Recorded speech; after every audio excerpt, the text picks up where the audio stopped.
Et toi, tu connais beaucoup de personnes en physique qui reçoivent leur salaire en crypto-monnaie ou de Ouais, mais je connais sociétés pas les qui... entreprises qui sont dans la crypto. Il y en a même qui n'ont pas de compte bancaire et ils payent leurs employés en crypto. Oui, oui, oui, oui, oui, oui, ça arrive souvent, ouais. Par rapport aux banques, comment est-ce que se comportent, on va dire, les banques? Est-ce qu'elles sont crypto-friendly en Suisse? Encore une fois, la Suisse a parlé des cryptos la première fois en 2017. On était l'un des premiers États au monde à émettre des directives. Quand est-ce qu'un jeton est un jeton d'investissement ou un jeton d'utilité? Donc très précurseur, hein. On se dit bon bah c'est bon, tout est clair, les banques devraient donc accepter ça comme n'importe quel commerce. Et ben non. Bonjour à tous et bienvenue sur le podcast de Cryptost. Aujourd'hui, on reçoit Alex Narey du cabinet d'avocats suisse Narello, basé à Genève. Et on va parler un petit peu de la fiscalité suisse et pourquoi est-ce qu'elle attire autant d'entrepreneurs et de particuliers. Salut Alex. Salut. Alex, je te laisse te présenter en quelques phrases. Voilà. Bonjour Robin, merci pour l'invitation. Donc, je m'appelle Alex Narey, je suis avocat à Genève en Suisse, spécialisé dans la fiscalité. Et c'est vrai que depuis environ 4 ans maintenant, je m'occupe principalement de clients qui possèdent des crypto-monnaies ou des sociétés en crypto. Ok, et pourquoi la crypto? Comment t'es arrivé dans la crypto? Alors, je m'intéresse à la crypto depuis 2014. En fait, j'ai toujours baigné dans les nouvelles technologies. Ça a commencé peut-être avec l'arrivée d'Internet, hein, donc je faisais partie des premiers à avoir un ordinateur à la maison avec une connexion Internet. J'en souviens encore quand on était en classe et les professeurs demandaient qui avait Internet. J'étais l'un des premiers à lever la main. Je sens que c'est un peu la même chose qui s'est passé avec la crypto. Donc j'ai découvert le Bitcoin en 2014. Après, j'ai eu des amis un peu fous qui me parlaient de minage, d'acheter du matériel, faire tourner ça sur leur balcon. Ça faisait un bruit invraisemblable. Et je fais, si ces gens investissent de l'argent pour acheter des machines bizarres, pour miner quelque chose de virtuel, s'ils font tout cet effort, ça doit bien avoir du potentiel. Alors c'est vraiment à partir de ce moment que j'ai commencé à être curieux, à me renseigner, à lire des sujets, regarder des vidéos. Et franchement, il m'a fallu 3 ans pour me convaincre, hein. Donc en 2017, quand j'ai acheté le Bitcoin pour la première fois, et c'est là que j'ai compris. J'étais orange pilled, comme on dit, la pilule orange, comme dans Matrix, hein. J'ai été convaincu comme ça, donc grâce à des amis et des sources d'informations diverses.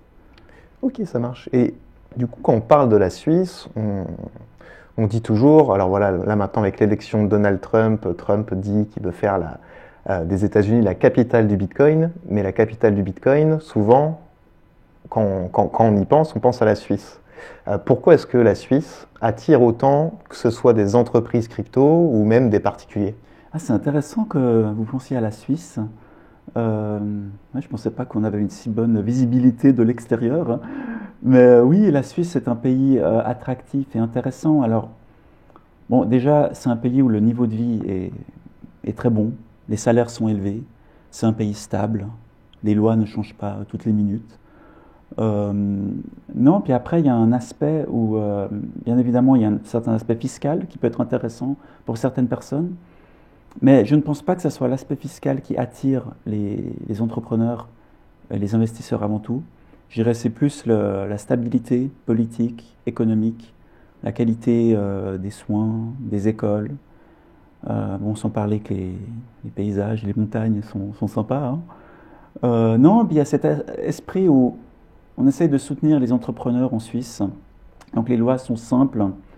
On évite de faire beaucoup de bureaucratie. Euh, Après, ça va beaucoup dépendre dans quel canton on s'installe, mais globalement, la Suisse est un pays efficace, prévisible, avec une sécurité du droit. Et, et c'est vrai que Zug est un peu devenu une espèce de... Ils appellent ça la crypto-vallée.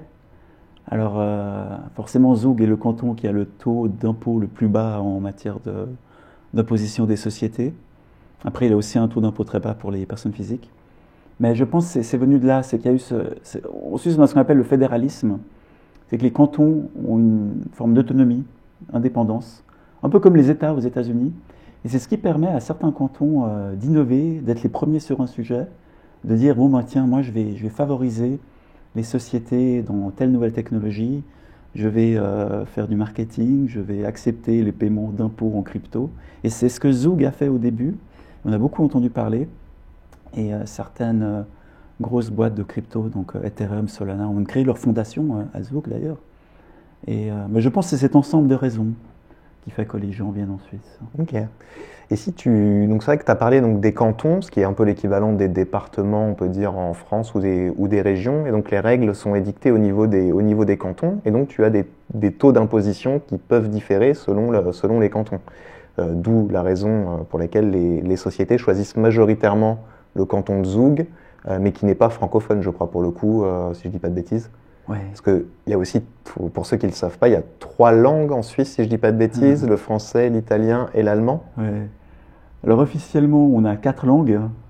Le français, l'allemand et l'italien. Enfin, l'allemand en premier, mais puis même là, l'allemand, j'ai envie de dire, c'est du suisse-allemand, d'accord, c'est un dialecte. Même les Allemands ne le comprennent pas toujours.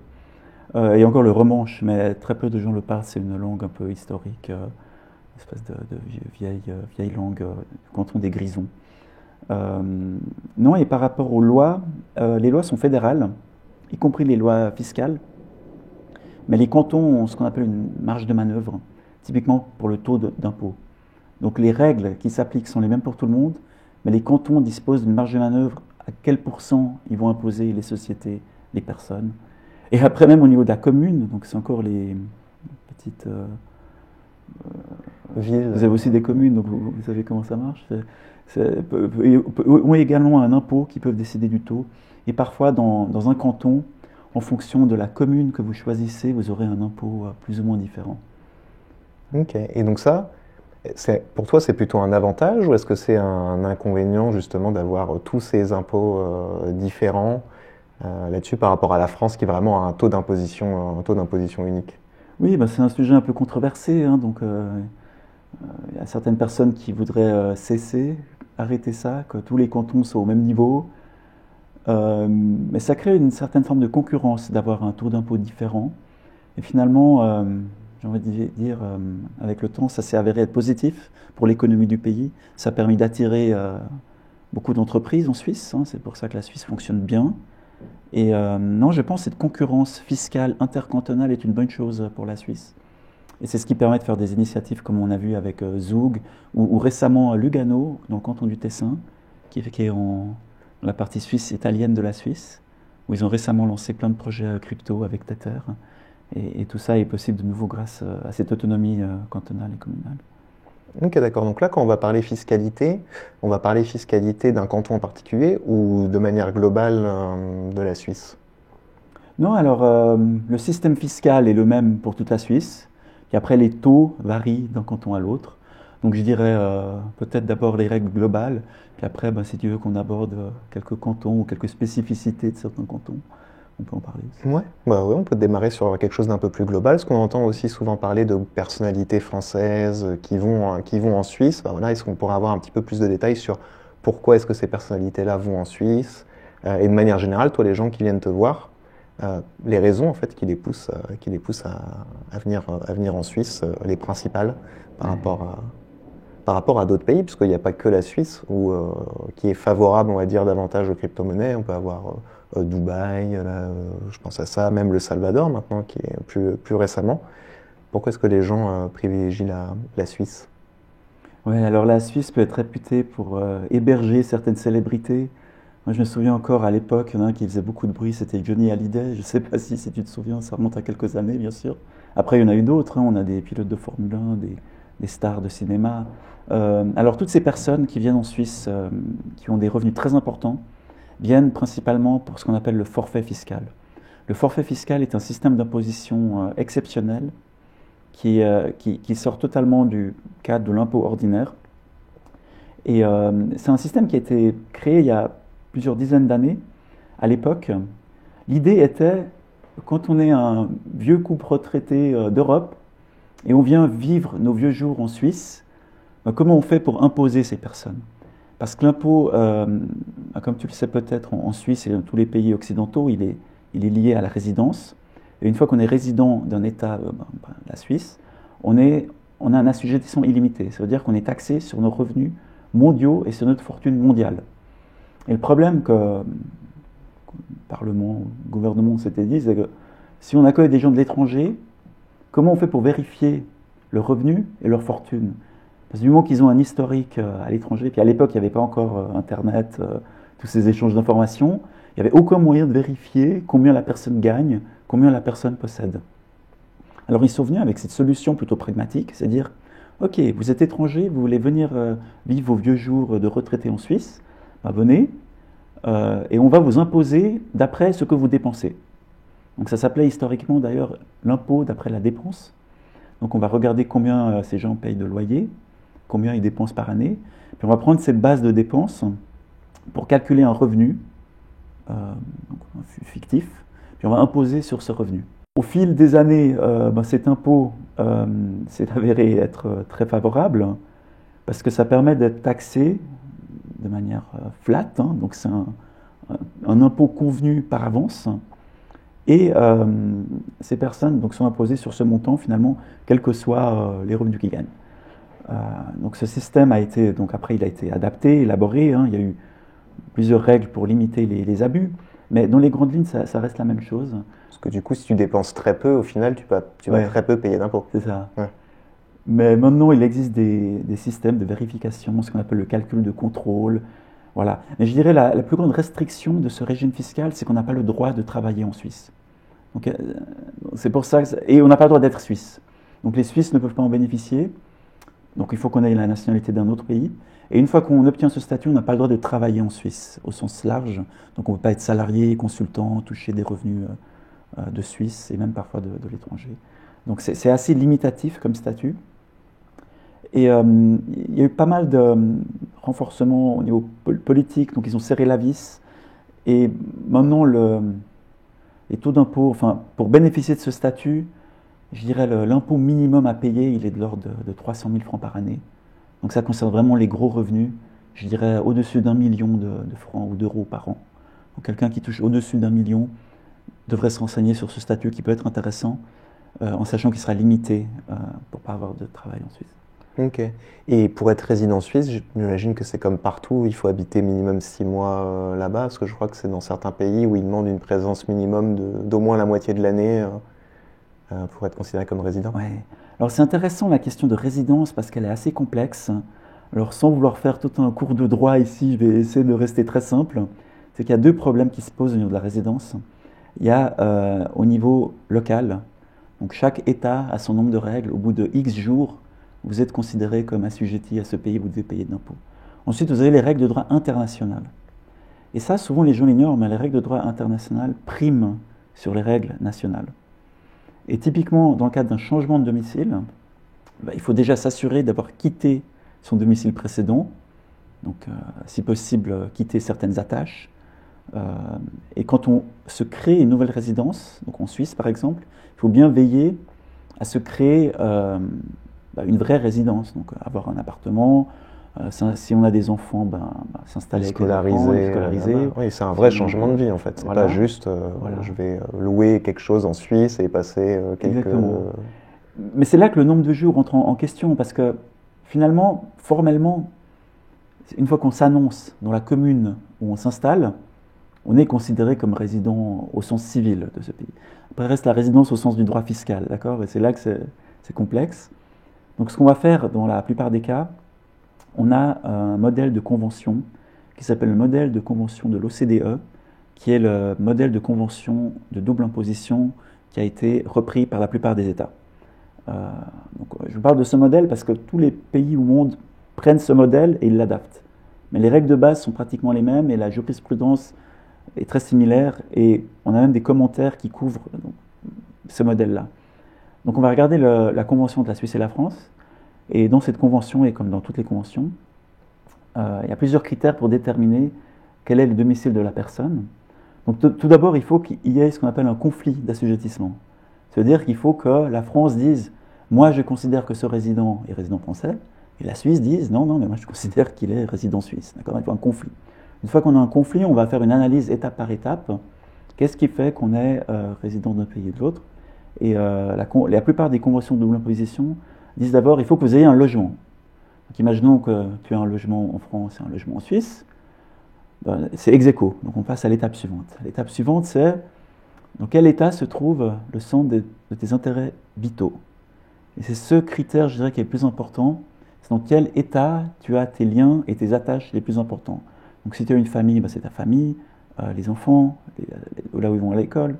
Le travail peut entrer en ligne de compte si tu as un travail dans ce pays-là. Bien sûr, après l'appartement, si ton appartement est un studio de 20 mètres carrés en Suisse et un immense duplex à Paris, ça va pas très bien marcher. Donc, on va regarder où est-ce qu'on a l'appartement le plus grand. Enfin, finalement, puis où est-ce qu'on a nos intérêts. Donc, ça peut être là où on fait du sport, là où on fait des activités comme ça. Donc, ça va jouer sur tous ces critères, d'accord? Donc, ça, c'est le deuxième critère de la convention, le centre des intérêts vitaux. Et seulement après vient la question des jours. Donc on va regarder dans quel état on passe le plus de jours. Mais très souvent, c'est au niveau du centre des intérêts qu'on va départager, d'accord? Après, on peut pousser le cas un peu plus loin. Donc imaginons qu'on soit égalité, ex aequo pour le centre des intérêts vitaux. Donc là, on regarde le nombre de jours. Et là, effectivement, si la personne fait le plus de jours dans un pays, on aura tendance à dire qu'il est résident de ce pays. Et si le nombre de jours est ex aequo, on passe au quatrième critère qui est le passeport. Donc ce sera la nationalité qu'il a. Mais encore une fois, dans la pratique, c'est toujours autour du centre des intérêts vitaux que tout se joue. Souvent, on arrive très vite à départager dans quel pays la personne est résidente. Et je voulais revenir un petit peu sur les avantages en termes de fiscalité, enfin sur la fiscalité suisse de manière générale, que ce soit les avantages ou que ce soit les inconvénients par rapport à la France, quand on reçoit son salaire en crypto ou quand on travaille dans la crypto, ce serait quoi les avantages de la Suisse par rapport à la France? Et aussi inversement, parce que la France doit bien avoir quelques avantages aussi par rapport à d'autres pays. Alors tout d'abord, le premier avantage, je dirais, il est vraiment au niveau de ce qu'on appelle l'exemption de l'impôt sur le gain en capital. En Suisse, quand on fait un gain, donc on achète quelque chose avec notre fortune privée, donc ça peut être une œuvre d'art, une voiture, un tableau, enfin n'importe quoi qui prend de la valeur. Donc je donne un exemple, j'achète ce tableau de Halfinet 1000 francs. Aujourd'hui, voilà, tiens, tu me le vends. Imaginons que je le revende dans un an 10 000 francs, je ne serai pas imposé sur les 9 000 francs de profit. Donc je prends cet exemple du tableau, mais en réalité, c'est applicable à tout, y compris les crypto-monnaies. Donc si aujourd'hui j'achète du Bitcoin, bon, c'est pas un bon exemple parce qu'il est déjà tellement élevé, mais imaginons que je l'achète à 100 000 aujourd'hui et je le revende à 200 000 demain. Donc si j'achète ça avec mon argent capital privé, je ne serai pas imposé. Donc c'est ce qu'on appelle l'exemption des gains en capital privé. C'est quelque chose qu'il faut mettre en parallèle avec l'impôt sur la fortune, parce qu'en Suisse, on a un impôt sur la fortune. On est un des derniers pays au monde à en avoir un. Donc il y a quelques autres États qui en ont, mais il doit pas y en avoir plus de 5 dans le monde. Et même ceux qui l'ont encore, ils ont des impôts sur la fortune limités à l'immobilier ou limités au titre. En France, comme en France, par exemple. En France, c'est l'immobilier. Ouais. Mais en Suisse, c'est surtout. Donc que ce soit des pièces d'or, des voitures de collection, du cash, des cryptos, voilà, il faut tout annoncer et on a un impôt, on sera imposé sur la fortune globale. Mais c'est intéressant parce que ça va de pair, parce que si on supprime l'impôt sur la fortune, il faudrait qu'on introduise un impôt sur les gains en capital. Enfin, c'est plutôt l'inverse. Il y a parfois des politiciens qui cherchent à supprimer cette exemption de l'impôt sur les gains. Ça voudrait, parce que la plupart des pays imposent les gains, mais si on fait ça, il faudrait supprimer l'impôt sur la fortune. Mais je trouve que c'est un équilibre qui marche aujourd'hui et il ne faut pas y toucher. Et ça peut être avantageux pour les entrepreneurs. Parce que cette règle s'applique aussi aux fondateurs de sociétés. Donc si je crée une société en Suisse, SARL, et voilà, je fais une levée de fonds, je fais fructifier, ma société marche, j'ai des clients du chiffre d'affaires, et imaginons que je revende les actions de cette société 5 ans après, pareil, les gains que j'aurais fait sur les actions ne seront pas imposés, parce qu'on considère que les actions que je détiens sont dans ma fortune privée. Donc ça peut être intéressant à ce niveau-là pour les investisseurs. Ensuite, tu m'as demandé aussi pour les sociétés.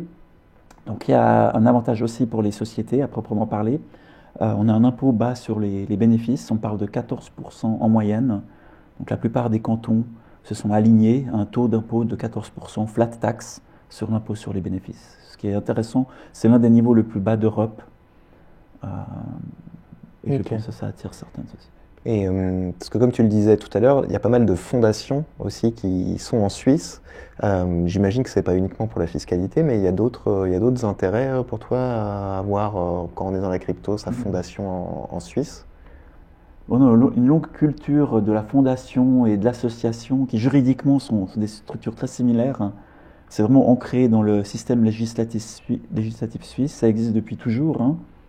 Et une association, une fondation, peut avoir deux statuts, hein. On peut avoir le statut avec profit, qui fait des bénéfices et qui paye des impôts, ou le statut d'utilité publique, avec une exemption fiscale. Alors souvent, c'est ce qui est recherché par les personnes qui créent une fondation, une association, c'est obtenir le statut non imposable. Donc le plus courant étant la fondation d'utilité publique. Ça veut dire que c'est un statut spécial par lequel la fondation ne paye pas d'impôts, donc ni sur le bénéfice, ni sur le capital. Par contre, c'est un statut difficile à obtenir. Il faut vraiment préparer un dossier. Les comptes doivent être audités, y compris par la Confédération, sauf erreur. Et donc certaines fondations de type Ethereum, Solana, ils font ce genre de fondation en Suisse. Après, ce qu'il faut savoir, ils ont souvent une autre entité basée à l'étranger avec laquelle ils exercent l'activité économique. Donc la fondation qui a ce statut exempté de fiscalité est limitée dans son activité et dans la façon de payer les personnes.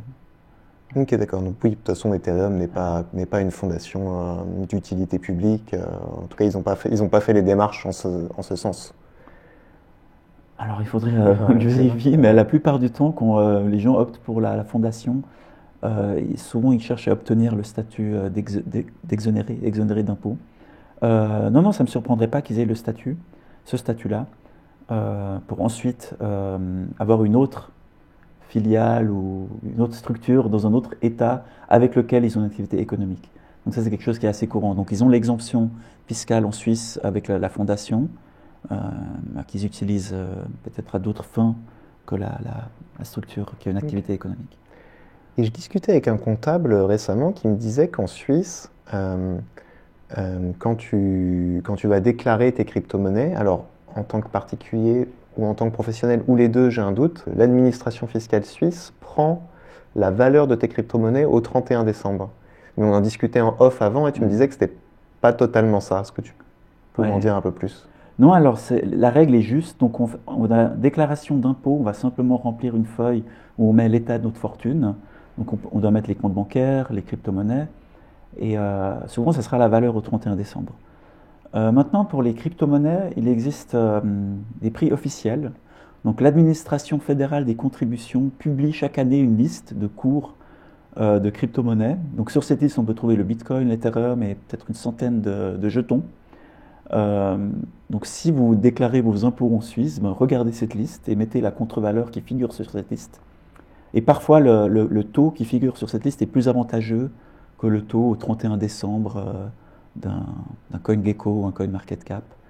Mais en fait, ils font une moyenne, c'est ça, du prix sur l'année, ou comment est-ce qu'ils calculent, comment ils font leur calcul là-dessus? Je ne suis pas allé jusqu'à vérifier le calcul, mais c'est possible que ce soit une valeur lissée sur l'année, et souvent ça peut être plus avantageux de prendre ce chiffre. Ouais. Et même plus conforme d'ailleurs, vu que c'est un chiffre public publié, et c'est le chiffre que l'administration va utiliser elle-même. Donc oui, donc c'est bien de se référer à cette liste. Et si vous avez des cryptos qui ne sont pas sur cette liste, alors là, vous pouvez prendre la valeur qui figure sur une bourse en ligne, une plateforme d'échange de type CoinMarketCap, CoinGecko. Et si vous avez des NFT ou des choses plus difficiles, il faut regarder un cours moyen ou un cours floor price. Ça peut aussi faire l'affaire. Et là, dans ce cas, oui, prendre la date du 31 décembre. Ok, ça marche. Mais pour les entreprises, tu me disais que c'est de toute façon comme en France, on doit déclarer l'achat de crypto, la valeur au moment de l'achat. Oui, c'est ça. Alors, le traitement fiscal est différent d'une personne physique et d'une société. Donc, encore une fois, une personne contribuable qui a des cryptos, il va juste annoncer les cryptos au 31 décembre. Et encore une fois, pour vous montrer la facilité, c'est que dans certains cantons, l'administration ne va même pas vous demander qu'est-ce que vous avez comme crypto. Il va juste vous demander de remplir une case en francs. Voilà, vous mettez j'ai pour tant de francs de crypto. Après, ma recommandation, c'est quand même de fournir une liste pour éviter un traitement professionnel. Peut-être on peut en parler tout à l'heure après. On a aussi cette distinction en Suisse d'investisseurs privés et d'investisseurs professionnels qui peut changer totalement le traitement fiscal. Et après, pour les sociétés, vu que les sociétés doivent tenir des comptes, des bilans, elles doivent déclarer toutes les transactions qu'elles ont faites sur l'année, rentrer dans les comptes. Donc chaque fois qu'ils font une conversion, une plus-value, il faut les mettre dans les comptes. Et là, ça va se faire au jour de la transaction, effectivement. Mais encore une fois, pour les sociétés, il y a plein de choses. Donc il y a la question des salaires. Donc si on verse un salaire en crypto, ce qui est possible et légal en droit suisse, ben, il faut comptabiliser en francs suisses le jour du versement du salaire. Après, si on fait des ventes de biens ou services, on peut imaginer que la transaction soit soumise à la TVA. Donc pareil, si c'est soumis à la TVA, ben, il faut calculer la contre-valeur en francs suisses le jour de la transaction. Donc effectivement. Alors il y a des logiciels qui le font, donc c'est pas si difficile que ça. Et toi, tu connais beaucoup de personnes en physique qui reçoivent leur salaire en crypto-monnaie ou de Ouais, mais je sociétés connais pas qui... les entreprises qui sont dans la crypto. Il y en a même qui n'ont pas de compte bancaire et ils payent leurs employés en crypto. Oui, ça arrive souvent. Ouais. Ok. Et t'as pas eu de cas, je sais pas, où ils sont payés en crypto, la valeur s'effondre ou au contraire la valeur explose et en termes de fiscalité ou autre, il n'y a pas des exemples un peu... Je n'ai pas eu de plainte à ce niveau-là. Honnêtement, j'ai plutôt le cas contraire où, en fait, les gens me contactent quand les valeurs montent. C'est là qu'elles s'inquiètent pour régulariser leur situation, pour savoir comment déclarer et surtout comment s'assurer de ne pas être traité comme un professionnel. Mais oui, en théorie, c'est tout à fait possible que la valeur s'effondre, monte. Mais c'est des gens qui sont tellement, ils pensent tellement crypto, ils pensent tellement Bitcoin, qu'ils n'ont pas trop de problèmes avec ça. Alors, j'ai pas eu de cas où ils sont payés dans un jeton exotique qui s'effondre. Non. On peut revenir sur la distinction entre professionnel et particulier. En France, on l'a aussi, cette distinction-là. Souvent, ça se fait au nombre de transactions ou si on utilise des robots ou si on développe nous-mêmes des robots de trading, par exemple. Parce qu'en Suisse, c'est la même chose. Alors, j'ai pas eu encore connaissance de cas de jurisprudence avec des robots de trading, mais je serais très curieux de voir le raisonnement du tribunal. Non, mais ce qu'on a aujourd'hui, c'est une vieille circulaire qui a été faite pour les commerçants de titres. Ça veut dire que, vu qu'on a cette exemption du gain en capital, beaucoup de gens vont vouloir essayer de tout faire passer en gain en capital. Puis si on y réfléchit, c'est pas si difficile. On n'a qu'à mettre tous nos avoirs dans une société, faire grandir la valeur de cette société, vendre les actions. Puis ensuite, l'argent qu'on reçoit, en théorie, il est non imposable, d'accord? Donc il y a beaucoup de stratégies en théorie qu'on pourrait faire pour bénéficier du gain en capital à gauche, à droite. Qu'il y a eu des normes anti-abus qui ont été mises en place. Et à un moment, la question s'est posée avec les gens qui font du commerce de titres, donc qui boursicotent, donc qui achètent, voilà, les gens qui ont des métiers tout à fait ordinaires, mais le week-end ou en soirée, ils commencent à acheter des actions ou à vendre, parce qu'elle a une activité le jour, et le soir, elle fait cette activité de commerce de titres, d'actions. Donc on a créé cette circulaire qui s'applique aux crypto-monnaies, et je vais donner quelques exemples. Donc un des critères, alors c'est des indices. Donc un des indices, c'est typiquement quand on fait une activité systématique et planifiée, c'est-à-dire qu'on va prévoir tous les jours de trader à la même heure pour générer du profit. Ça, c'est un indice de professionnalité. Ensuite, il y a l'indice de faire appel à des fonds étrangers. Donc si on emprunte l'argent de quelqu'un pour investir dans la crypto, c'est un indice très fort qui va nous qualifier de professionnels. Il y a également la réutilisation des gains. Il y a aussi le volume de transactions. Donc la circulaire parle du quintuple du volume.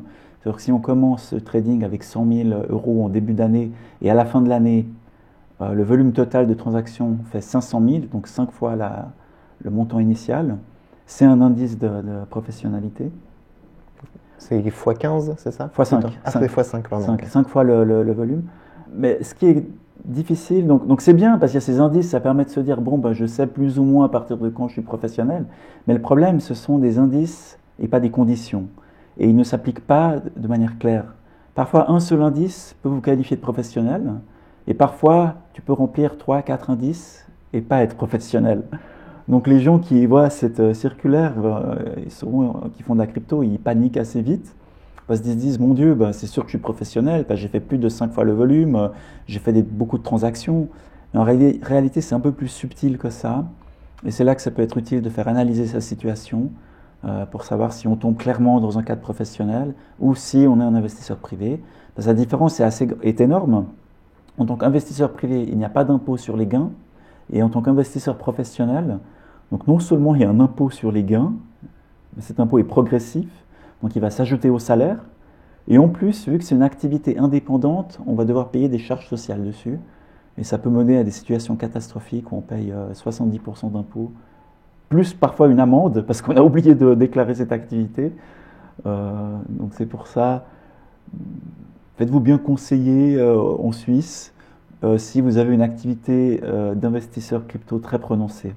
Non, il y a un critère qui ne figure pas clairement dans ces indices que j'analyse et que je dis à mes clients, c'est ayez une activité à côté. Si vous faites que du trading crypto et vous n'avez pas d'activité à côté, il y a des chances que l'administration se dise, bon ben en fait vous vivez de la crypto et qui vous requalifie. Donc c'est toujours bien d'avoir une activité salariée à côté. Voilà. Ok. Et une question que je me posais aussi, c'était par rapport aux banques.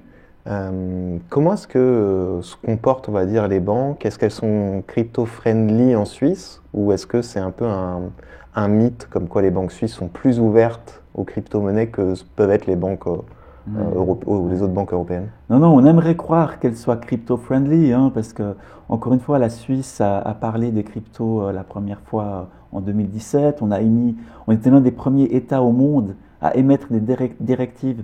Quand est-ce qu'un jeton est un jeton d'investissement ou un jeton d'utilité? Donc très précurseur, hein. On a même des documents de l'administration fédérale des contributions qui fait déjà une préanalyse de comment taxer les cryptos. On se dit, bon, bah, c'est bon, tout est clair, les banques devraient donc accepter ça comme n'importe quel commerce. Et ben non, j'ai envie de vous dire malheureusement qu'encore aujourd'hui, les banques traditionnelles sont assez réticentes aux crypto-monnaies, que ce soit pour les particuliers, pour les cash out, donc les encaissements en euros ou en francs, ou pour les entreprises, je dirais même encore plus pour les entreprises. Aujourd'hui, ouvrir un compte pour une société qui a une activité claire dans la crypto-monnaie, c'est difficile. C'est possible, mais difficile. Et honnêtement, on passe beaucoup de temps à discuter, à négocier, à expliquer aux banques ce que font nos clients pour qu'ils acceptent d'ouvrir un compte. Donc encore une fois, c'est possible, mais ça aussi, c'est souvent sous-estimé. On se dit, ah, mais c'est bon, je crée une société, j'ouvre un compte. Mais non, la banque veut comprendre ce que vous faites, comprendre l'activité économique, la provenance des fonds, comment vous générez votre chiffre d'affaires. Et dès que la banque ne comprend pas, ils ont une politique de chasse au risque, donc ils préfèrent dire non que chercher à comprendre. Mais je vous rassure, je te rassure, il existe des banques qui acceptent. Alors, toujours les banques privées, c'est les plus faciles d'accès, ils comprennent plus, ils sont plus investis là-dedans. Et les banques retail, donc banques tout public, il y en a aussi certaines qui acceptent. Mais je dirais pas qu'elles sont crypto-friendly au sens large. Donc ça va vraiment dépendre de la banque. Et ça va aussi dépendre du modèle d'affaires. Il y a certains modèles d'affaires qui sont plus faciles à faire passer, d'autres qui sont plus difficiles. Ok, intéressant. Parce que c'est vrai que c'est un peu tordre le cou à une idée que tout le monde se fait, ouais. que les banques suisses sont plus à même d'autoriser voilà, la réception de fonds en provenance des cryptos. Ouais. Alors encore une fois, en banque privée, c'est facile, mais ça coûte plus cher. Ouais. Ok. Et pour finir le podcast, je voudrais savoir si tu as un peu un petit top 3, entre guillemets, des erreurs les plus courantes que tu vois de personnes que tu peux accompagner qui se font redresser, entre guillemets, en Suisse. Ouais. Alors, des redressements suisses, franchement, pas beaucoup, parce que les clients viennent nous voir avant. Donc, nous, on fait tout pour anticiper les problèmes, structurer, ordonner pour que tout se passe dans les règles de l'art et qu'il n'y ait pas de reprise fiscale, de requalification fiscale. Donc, je dirais que c'est le côté positif de mon métier où je suis plus dans le conseil que régler les problèmes. Alors, parfois, les gens viennent nous voir, c'est trop tard, en se disant qu'ils ont déjà tout fait, mais encore une fois, en Suisse, on a beaucoup de moyens pour régler le passé. Donc, je dirais quelque chose de courant. Alors, ça se fait plus pour les gens qui sont déjà en Suisse, c'est qui ont oublié de déclarer des crypto-monnaies. Alors là, on va faire ce qu'on appelle une dénonciation spontanée, c'est comme ça que ça s'appelle. C'est une procédure qui permet de régulariser ces cryptos pour le passé. Et si on le fait pour la première fois, il n'y a pas d'amende, d'accord ? On doit juste payer les impôts qu'on a éludés. Et très souvent, ça sera de l'impôt sur la fortune, donc le montant ne sera pas énorme. Et ça permet aux gens de remettre leurs cryptos dans le système et de pouvoir les utiliser librement. Parce qu'en France, quand on va déclarer nos impôts, on doit déclarer tous les comptes ouverts sur les plateformes d'échange, etc. Est-ce que c'est le cas aussi en Suisse d'ailleurs ? Alors, il faut déclarer sa fortune. Maintenant, si on ne déclare pas un compte qui est à zéro, je ne pense pas qu'on commette une soustraction fiscale. Donc, je dirais, on a plus cette approche on va déclarer la fortune. Donc si on a des comptes avec de l'argent, des cryptos, oui, il faut les annoncer. Et au-delà du compte, c'est vraiment la valeur qu'il faut annoncer pour être taxé de manière juste sur la fortune. Maintenant, pour en revenir aux erreurs, oui, alors j'ai des demandes. Beaucoup de gens qui viennent en Suisse veulent tout de suite et immédiatement s'implanter à Zug, ce que je peux comprendre, parce que fiscalement c'est intéressant. Mais on a des règles, même à l'interne en Suisse et même au niveau international, qui fait que si on crée sa société dans un État ou un canton, il faut qu'il y ait de la substance. C'est-à-dire si on crée une société à Zug et c'est juste une adresse sur une boîte aux lettres, où on ne va jamais, on n'a pas d'employés, on n'a rien, à terme, il y a un risque assez fort de requalification. Ça peut être l'État ou le canton qui disent bon, ben nous on considère que la société est gérée depuis un autre endroit et on vous taxe depuis cet autre endroit, comme si vous n'étiez pas à Zug, donc ça ne sert à rien. Ensuite, oui, il y a souvent cette, je dirais, conception peut-être pas assez précise sur les questions de nombre de jours. Donc, tout le monde commence à compter les jours. Mais je dis, au final, c'est pas le nombre de jours qui compte. Enfin, ça peut compter, mais avant le nombre de jours, c'est vraiment le centre des intérêts vitaux. Si vous quittez la France, gardez pas vos enfants à l'école en France. Ouais, enfin, alors vous avez le droit de garder des attaches en France, hein, qu'on soit d'accord. Mais il faut que sur une balance, si vous choisissez la Suisse, que la balance pèse plus lourd en Suisse qu'en France. Je dirais c'est ça les choses les plus communes. Ah oui, ou alors, dernière chose très importante, si vous avez des cryptos à titre personnel et une société active dans la crypto, évitez de mélanger les fonds. Ça peut être une erreur très grave, y compris en Suisse. Alors grave dans le sens où vous risquez d'être imposé sur des choses sur lesquelles vous ne devrez pas être imposé. Donc toujours bien séparer les deux activités, donc portefeuille crypto, perso, je t'appelle ça le huddle bag, donc les montants crypto qu'on conserve à long terme. Et ensuite, si vous avez une société, ayez vraiment un wallet séparé, des comptes sur les échanges séparés au nom de la société. Comme ça, tout ce qui est dans la société reste dans la société, dans la compta, et tout ce qui est privé reste privé. Ouais, parce qu'en France, ça peut même être considéré peut-être comme un abus de bien social. Je ne sais pas si ça existe en Suisse, si on utilise les crypto-monnaies qui sont censées être à sa société pour son compte personnel. Oui et non. Donc on a aussi des règles, mais c'est un peu plus flexible qu'en France. Mais en gros, la règle dit que les avoirs de la société doivent être utilisés pour le but de la société. Donc oui, un actionnaire n'est pas censé se payer des choses privées avec l'argent de la société. Mais si elle le fait, c'est souvent pas si dramatique que ça, parce qu'on peut rectifier le coût comptablement, mais ça fait que ça sera considéré comme une distribution de dividendes, et l'actionnaire devra payer un impôt, comme s'il s'était distribué un dividende. Mais ce n'est pas forcément un délit pénal, enfin pas à ce stade. Donc si par hasard quelqu'un a une société, il utilise l'argent à des fins privées, c'est pas dramatique, mais gardez bien les pièces comptables et faites-les comptabiliser dans la société comme une distribution de dividendes. Ok, ça marche. Merci pour ce petit top 3. Et est-ce qu'il y a quelque chose qu'on aurait dû ou que tu voudrais aborder pour finir le podcast? Alors, pas spécialement, mais c'est vrai que si vous avez réussi dans la crypto, donc tant au niveau personnel pour des investissements, ou que vous avez des projets de créer des sociétés dans la crypto, et que vous avez cette envie de découvrir le monde, de peut-être connaître d'autres juridictions, la Suisse peut être un point de départ ou un point d'arrivée, d'autant plus que à ce jour, à ma connaissance, donc à faire vérifier par un avocat fiscaliste français, mais à ma connaissance, il n'y a pas d'exit tax sur les crypto-monnaies quand on quitte la France. Donc si aujourd'hui vous quittez la France avec des crypto-monnaies, a priori vous n'êtes pas imposé sur ces cryptos. Et si vous choisissez une destination comme la Suisse, vous ne serez pas imposé sur vos gains à votre jour d'arrivée. C'est ce qu'on appelle un transfert de fortune d'un pays à l'autre. Vous serez uniquement imposé sur la fortune, qui est un taux plutôt favorable en Suisse. Ok, merci pour ces précisions. Avec plaisir. Et pour ton temps, c'était très intéressant. Merci à toi. Merci Alex.